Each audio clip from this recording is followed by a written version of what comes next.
Selamat pagi. Hari ini saya kembali ingin berbagi dengan Anda hal yang saya syukuri.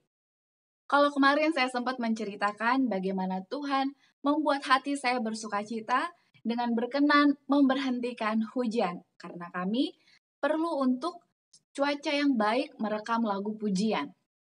Jadi saat hendak merekam lagu pujian ini jadwalnya adalah setelah makan siang. Di lantai 1 orang-orang sudah mulai rata-rata selesai makan siang. Jadi karena harusnya latihannya jam 1, tapi karena hujan cukup deras diundur sampai ke jam 2. Jam 2-an itu saya mulai mendekati satu demi satu orang-orang yang sudah kami mintai tolong sebelumnya untuk turut membantu kami mengisi lagu pujian. Sebenarnya itu kami pengen lebih banyak orang untuk berpartisipasi. Namun dikarenakan kondisi pandemik sekarang ini yang harus menuruti protokol kesehatan dan juga menjaga jarak, jadi hanya sekitar 20 sampai 24 orang yang kami mintai tolong. Saya mulai mendekati orang satu demi satu. Ayo, kalau udah selesai makan, kita lanjut ke gereja di atas supaya kita bisa segera mulai latihan kita. Karena mereka masih di bawah di gedung serbaguna, kami akan melatih dan merekam lagu pujian ini di lantai 2. Satu demi satu, puji Tuhan, mereka bekerja sama dengan baik. Saya berterima kasih kepada Tuhan. Mulai naik satu demi satu, lalu selanjutnya ketua tim departemen musik kami belum tiba, dikarenakan dia masuk di shift 1, dan karena hujan itu yang cukup deras, jadi yang tadinya dia biasa bawa sepeda motor, harus membawa mobil. Jadi cukup ada kendala dan menunggu waktu hingga dia tiba di gereja. Karena sudah mulai banyak orang yang berkumpul di dalam gereja, lalu ada satu anggota jemaat yang begitu baik pada saya mengatakan, "Kak, ini kayaknya porsi orang-orang per sectionnya, per suaranya kayaknya yang tenor ini kurang, Kak. Cuma ada 3 orang. Lalu yang ini kurang, Kak. Aduh, gimana ya, soalnya ada saja kendala dari orang-orang yang sudah kami hubungi sebelumnya.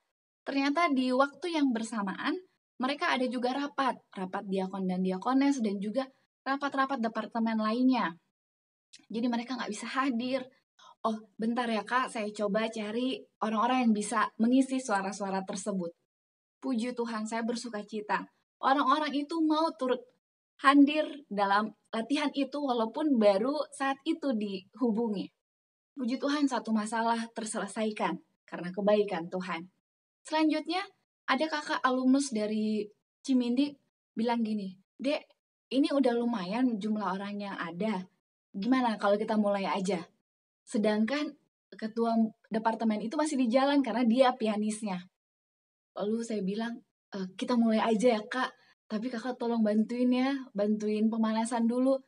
Puji Tuhan kakak ini juga punya peran sangat banyak mengenai musik. Jadi banyak juga ilmu yang dimiliki. Kakak ini bisa main piano juga, bisa biola juga, dan suaminya pun seorang pianis.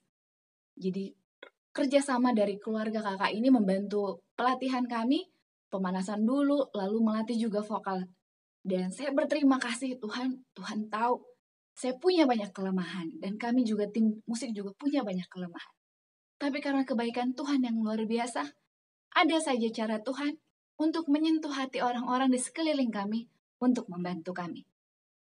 Jadi sementara kakak itu dan suaminya membantu untuk pemanasan suara, puji Tuhan datanglah ketua saya.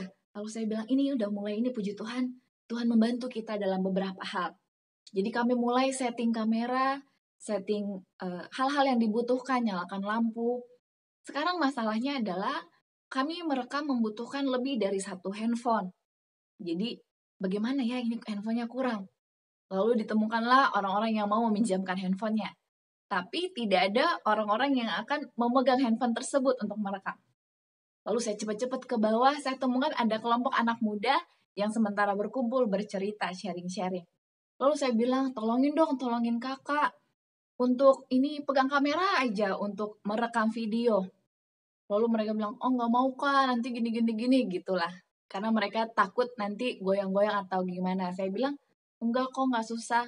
Tapi saya tidak berhasil membujuk mereka. Saya kembali ke atas gereja sambil berbincang singkat dalam hati memohon bantuan Tuhan. Akhirnya Tuhan mengarahkan pandangan saya kepada seorang anak muda yang juga sama-sama rekan sepelayanan untuk guru sekolah sahabat anak-anak. Lalu saya datangi dia, saya bilang, minta tolong dong, panggilin dong anak-anak muda yang di bawah, sekitar 3 orang, soalnya ini masih perlu orang untuk memegang handphone untuk merekam. Lalu dia dengan cepat memanggil anak-anak muda ini dan anak-anak muda itu langsung mau. Yang tadi saya panggil menolak. Kalau dia yang panggil mau. Saya berterima kasih kepada Tuhan, ada saja cara yang Tuhan gunakan untuk melengkapi kekurangan kami dan membantu proses perekaman ini sampai selesai. Saya berterima kasih Tuhan menunjuk banyak orang-orang yang baik untuk mau melayani dan menyumbangkan waktu, tenaga, dan suara mereka untuk kemuliaan nama Tuhan. Setelah semuanya selesai, saya terduduk diam sambil mengikuti kelas kepahaman karena saya juga masih ada kegiatan selanjutnya. Saya berterima kasih kepada Tuhan, luar biasa bagaimana cara Tuhan menyelesaikan apa yang harus kami selesaikan.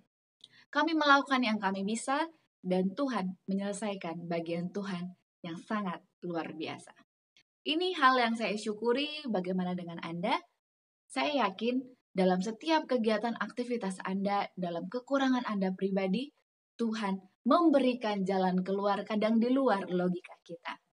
Mari kita syukuri berkat-berkat Tuhan, mulailah dari hal-hal yang sederhana, hal-hal yang kecil. Baik, mari kita lanjutkan bacaan renungan pagi kita hari ini tanggal 29 Maret dengan judul Meskipun dicobai dengan keras, Ayub tetap saleh dan jujur. Ayat intinya tertulis di dalam Ayub 1 ayat yang ke-1. Ada seorang laki-laki di tanah Uz bernama Ayub. Orang itu saleh dan jujur. Ia takut akan Allah dan menjauhi kejahatan. Mari kita dengarkan penjelasannya. Sifat tidak mementingkan diri, prinsip kerajaan Allah adalah prinsip yang dibenci oleh iblis. Ia menolak adanya prinsip itu. Sejak permulaan, peperangan besar itu berusaha membuktikan bahwa prinsip-prinsip tindakan Allah adalah mementingkan diri, dan ia memperlakukan dengan cara yang sama semua orang yang melayani Allah. Untuk menyanggah tuduhan iblis, itulah tugas Kristus dan semua orang yang menyandang namanya. Mula-mula sekali dalam sejarah dunia telah diberikan catatan kehidupan tentang satu orang atas siapa peperangan dengan iblis meraih kemenangan. Tentang Ayub, bapa dari tanah Uz, kesaksian penyelidik hati ialah, tiada seorang pun di bumi seperti dia yang demikian saleh dan jujur, yang takut akan Allah dan menjauhi kejahatan. Terhadap orang ini, iblis mendatangkan tuduhan menghina. Apakah dengan tidak mendapat apa-apa, Ayub takut akan Allah? Bukankah engkau yang membuat pagar sekeliling dia dan rumahnya, serta segala yang dimilikinya?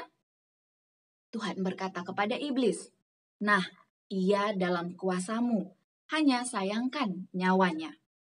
Setelah diizinkan, iblis menyapu bersih semua milik Ayub, kawanan domba dan ternak, hamba laki-laki dan perempuan, anak-anak laki-laki dan perempuan, dan ditimpanya Ayub dengan barah yang busuk dari telapak kaki sampai ke batu kepalanya. Masih ada unsur kepahitan lain yang ditambahkan pada cawanya. Sahabat-sahabatnya melihat dalam kesengsaraan tidak lain kecuali ganjaran dosa, menekan rohnya yang terluka dan berbeban berat dengan tuduhan-tuduhan mereka karena perbuatan salah. Seandainya ia menguji aku, katanya, aku akan timbul seperti emas. Begitulah yang terjadi.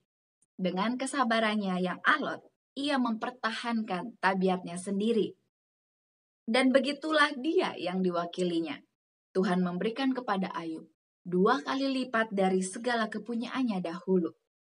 Tuhan memberkati Ayub dalam hidupnya yang selanjutnya, lebih daripada dalam hidupnya yang dahulu.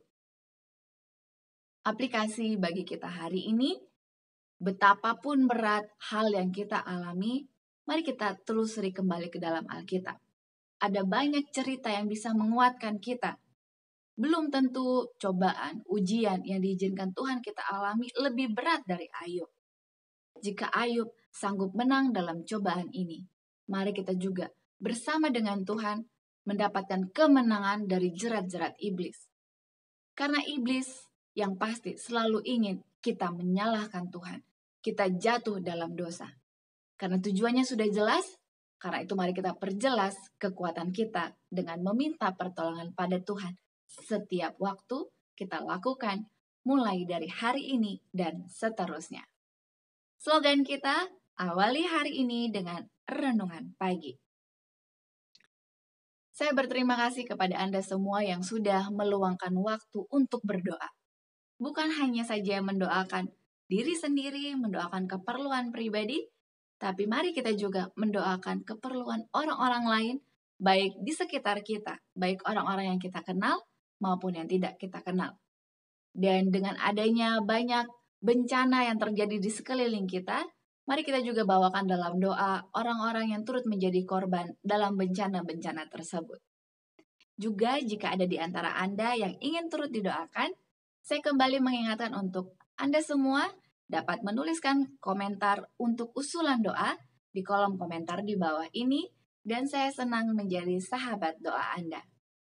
Terima kasih banyak, esok hari kita akan lanjutkan kembali bacaan renungan pagi kita.